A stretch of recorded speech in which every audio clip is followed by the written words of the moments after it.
তো আমি এগুলো নিতেই পারি না যে অন্তত ইসলাম তো বলাৎকারের বিরুদ্ধে কথা বলে। তোদের ধর্মে তো এটা নাই। এখন আমি বলাৎকারের বিরুদ্ধে হুজুরের বিরুদ্ধে কথা বলছি। একটা বাচ্চা ছেলেকে মেরে ফেললো, একটা বাচ্চা ছেলেকে অসুস্থ করে হসপিটাল পাঠিয়ে দিল। সেই মানুষটার পক্ষে একটু কথা বলব না? ওই হুজুরটার বিরুদ্ধে কথা বলব না? তো দেখা যায় সবসময় তো গালি দেয় কোরআন হাদিসের সমালোচনা করলে।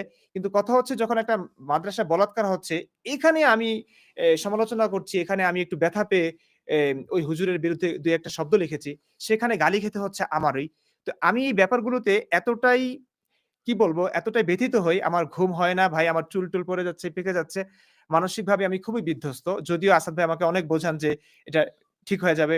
এগুলো পাত্তা দিয়েন না।" কিন্তু ভাই আমি মানি আমার মানি পারি না আমি। কোনোভাবেই পারি না আমি। আমার ঘুম-টুম হয় না। আসাদ ভাই তো ভালোভাবেই জানেন আমার অবস্থাটা। তো আপনার কাছে প্রশ্ন হচ্ছে ভাই আপনি এগুলো কিভাবে ডিল করেন? মানি আপনার কাছে কি খারাপ লাগে না? ব্যক্তিগত জীবনে কি আপনার কোনো সমস্যা হয় না? ১ম এ আপনাকে অভিনন্দন জানাই যে আপনি ২ টা আ আপনার YouTube প্ল্যাটফর্ম এ এবং Facebook প্ল্যাটফর্ম এ দেখলাম যে